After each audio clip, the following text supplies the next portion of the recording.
Si vous appréciez notre travail, n'hésitez pas à nous soutenir en likant ou en partageant la vidéo ou grâce à notre Utip. Il vous suffit de regarder une publicité de 30 secondes, ce qui nous fait gagner 5 centimes par visionnage. En soi, comme ça, c'est pas grand chose, mais pour nous, c'est beaucoup. Merci de votre participation et bon visionnage. Salut les amis, on se retrouve pour une vidéo exceptionnelle. Comme vous l'avez vu dans le titre, c'est une vidéo théorie. Avant de commencer, je tiens à vous mettre les gros warnings. Ne prenez pas ces théories comme la vérité pure et dure. Le tout est totalement subjectif, ce ne sont que des théories que j'ai élaborées dans ma petite tête, parce que des fois je réfléchis comme ça, donc honnêtement ne prenez pas ça comme argent comptant, donc n'allez pas insulter ou quoi que ce soit, ou dire que je suis complètement débile de penser ça, ou d'essayer de me prouver par A plus B que c'est totalement faux dans les commentaires.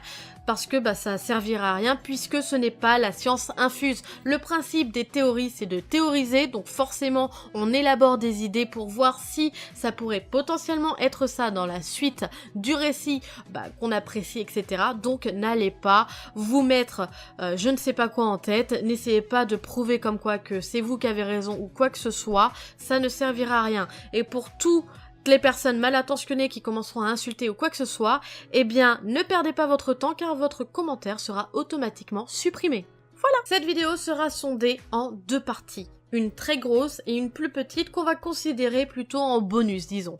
La première partie sera donc sur ma théorie principale que vous avez pu voir dans le titre de cette vidéo, Konohamaru, le 8e Hokage. Bien sûr, je vais vous démontrer tous les points que j'ai rassemblés, ce qui me fait penser que ça peut être plausible.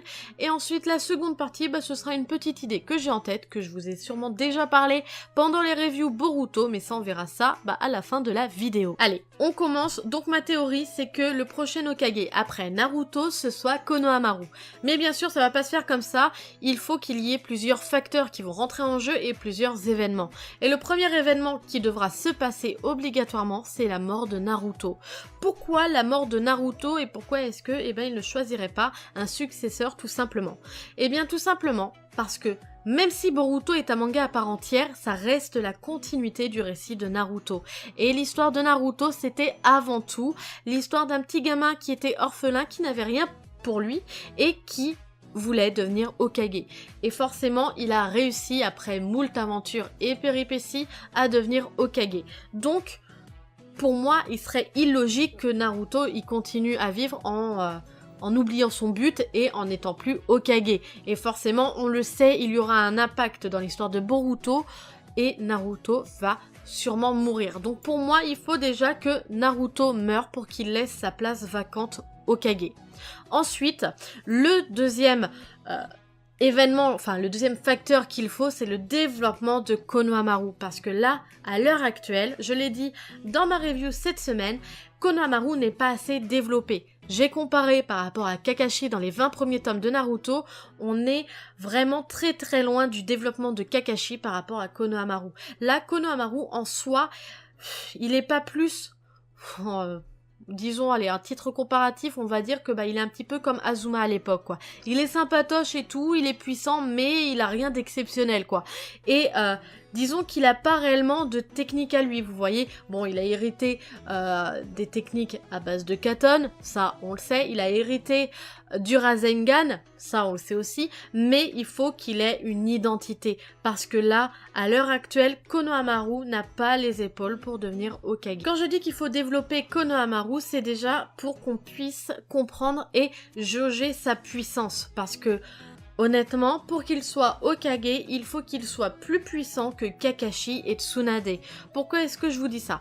Si, au moment de la mort de Naruto, Kakashi et Tsunade sont encore vivants, il faut que donc Konohamaru soit plus puissant qu'eux. Parce qu'on se rappelle, quand le troisième était encore vivant, il l'a dit lui-même, au moment de la mort du quatrième, il n'a pas choisi de 5e Hokage, car il n'a pas trouvé de personne digne de succéder à Minato Namikaze, pardon.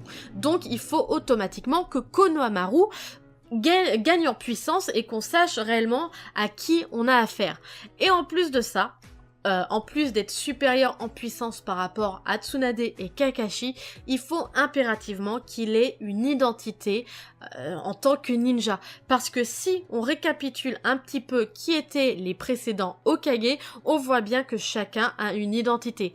Par exemple, le premier Hokage, Hashirama Senju, eh bien son identité c'était que c'était le seul qui arrivait à contrôler et à faire des techniques Mokuton. Et en plus de ça, c'est lui qui a créé Konoha. Et il était extrêmement puissant.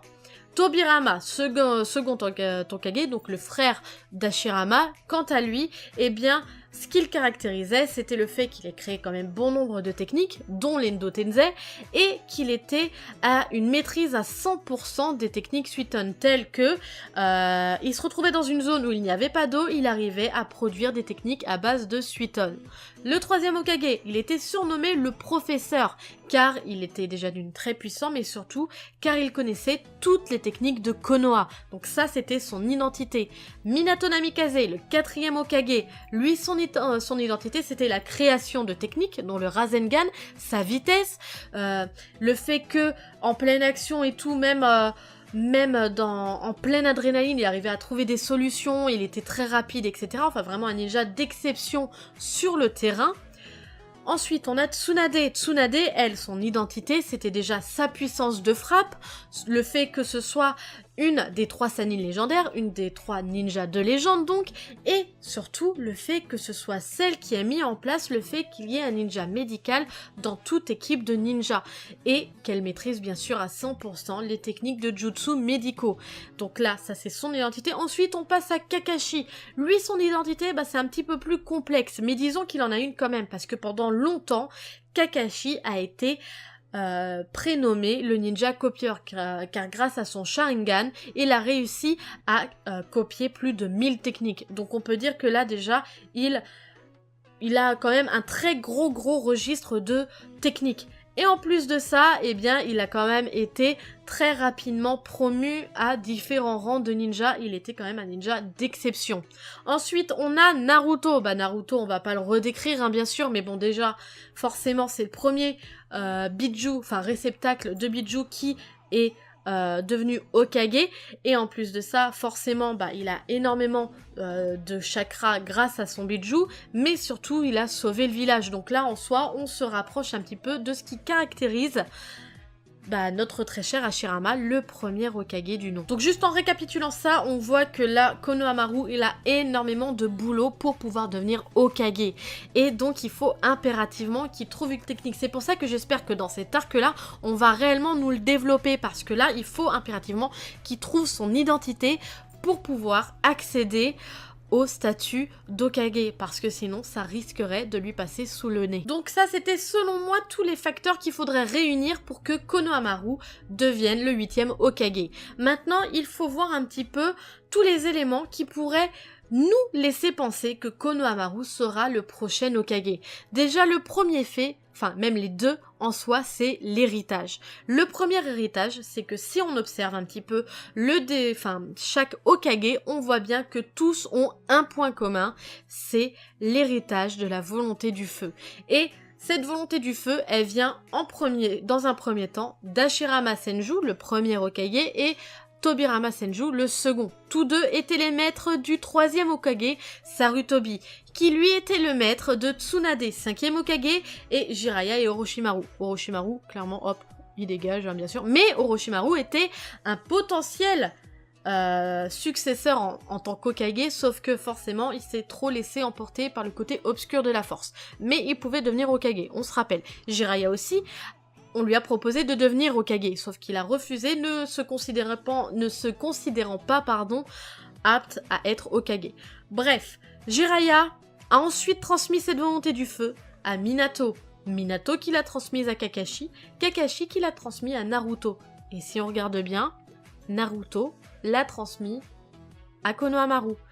Et qu'est-ce qui me fait penser ça? C'est parce que on ne l'a pas vu clairement, mais Konohamaru a clairement été l'élève de Naruto selon moi. Il lui a transmis énormément de choses, il lui a appris dans un premier temps le Sexy Jutsu, et il lui a appris le Rasengan, et il lui a transmis sa volonté du feu. Donc c'est pour ça que pour moi, ça déjà, ce fait-là peut être une preuve que Konohamaru deviendra le prochain Hokage.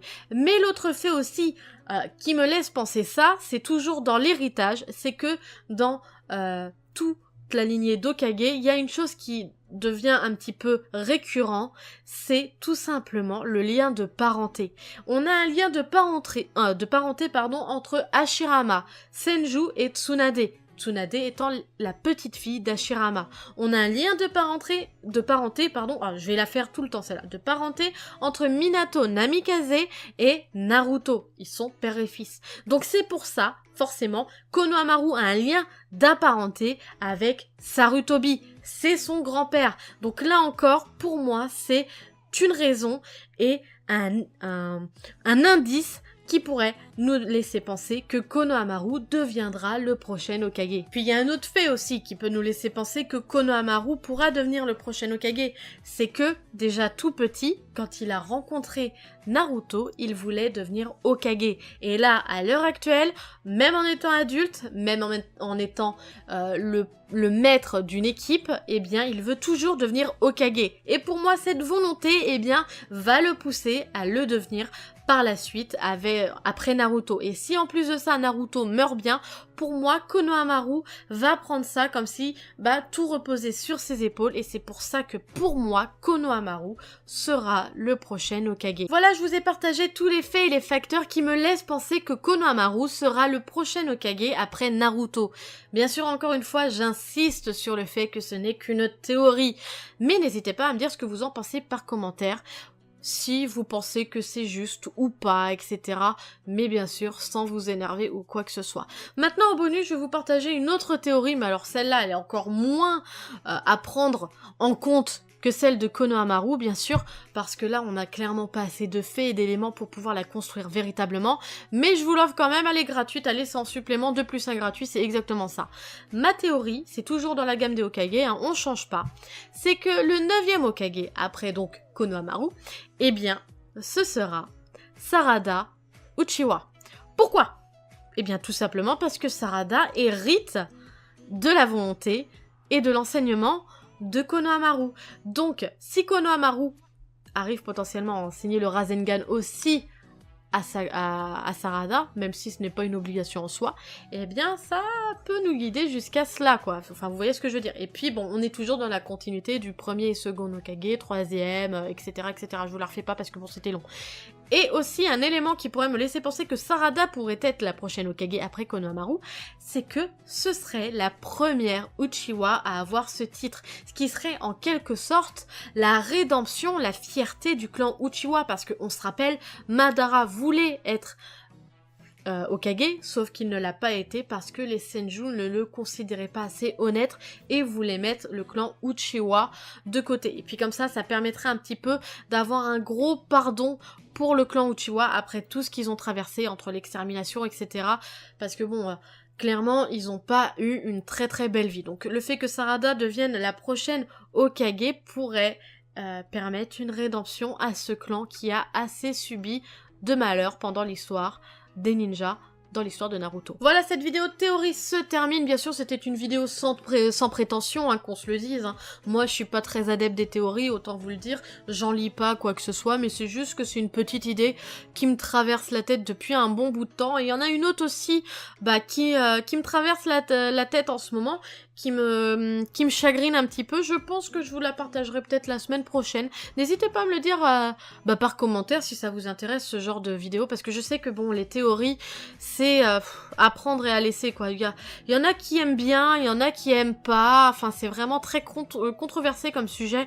Il y en a beaucoup qui s'énervent pour pas grand chose, parce qu'à partir du moment où des fois c'est des théories qui touchent sur leur personnage préféré, ils aiment pas, enfin vous savez ce que c'est, quoi, les Français, quoi. On est vraiment de très mauvaise foi sur ce sujet-là, quoi. Dès que c'est un truc qui nous touche, on sort de nos gonds et puis on pète un câble, etc. Encore une fois, j'insiste sur le fait, ne perdez pas votre temps à insulter ou à essayer de prouver par A plus B que j'ai tort dans ces théories, parce que, encore une fois, ce n'est que des théories, et les théories, elles sont faites pour s'amuser. Bien sûr, si c'est des théories qui s'avèrent être vraies dans le futur, bon, c'est cool, après tu peux prétendre à être ce que tu veux, hein, mais encore une fois, moi personnellement, Ça me décevrait, hein, parce que au final, ça voudrait dire que encore une fois, j'ai raison, et puis bon, bah, ça me saoulerait, quoi, parce que c'est vrai que ça arrive souvent, j'en parle pas, hein, mais souvent, sur que ce soit les séries, les films ou quoi que ce soit, j'arrive à peu près à deviner ce qui se passe. Mais c'est tellement crédible à l'heure actuelle, au niveau des scénarios, on a tout vu. Si à partir du moment où on a un petit peu de culture, qu'on a vu différentes licences,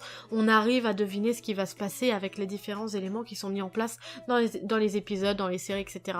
Donc, bah voilà quoi, c'est facile de monter des théories à partir du moment où on a bien compris l'œuvre, qu'on a un petit peu de jugeote, qu'on sait réfléchir et qu'on arrive à se sortir de nos sentiers battus. Mais encore une fois, j'insiste vraiment parce que je sais à quel point les gens peuvent être méchants, mais clairement, vous avez aucun intérêt à insulter dans les commentaires ou quoi que ce soit. Clairement, parce que, honnêtement, mis à part vous, y a personne qui s'en préoccupe de ce que vous pensez, quoi. Donc, clairement, ne perdez pas votre temps à m'insulter ou à essayer de démonter ces théories parce que ce n'est que des théories. Sur ce, je vous laisse sur une note joyeuse de cette vidéo. N'hésitez pas à liker, à partager, à me dire bien sûr, tout en restant courtois, etc., ce que vous pensez de cette vidéo, si vous appréciez le fait que j'élabore peut-être des petites théories comme ça, enfin du moins que je vous partage les théories que je me fais sur les différents événements, mais par contre qu'on se mette d'accord, ne me demandez pas de faire des théories sur le manga Boruto, parce que je le lis de façon à être à jour, mais encore une fois, le manga Boruto, moi c'est pas du tout mon délire, quoi, j'affectionne pas. Clairement là à l'heure actuelle, pour moi, si on devrait comparer, hein, pour moi, l'anime Boruto, c'est Dragon Ball Z. Le manga Boruto, c'est Dragon Ball SD. Clairement, pour moi, avec les personnages, etc., les flots et tout, ouais, non, je peux pas. Bref, c'est pas une vidéo pour parler de mon avis sur le manga, c'était une vidéo comme ça, théorie, parce que j'avais envie de la partager avec vous. Donc, n'hésitez pas, comme je vous dis, likez, partagez, abonnez-vous à la chaîne pour avoir d'autres notifications des prochaines sorties de vidéos, et surtout, dites-moi si ça vous intéresse que je vous partage mes petites idées comme ça qui me viennent de temps en temps. Et sur ce, moi je vous laisse, à la prochaine, tchuss!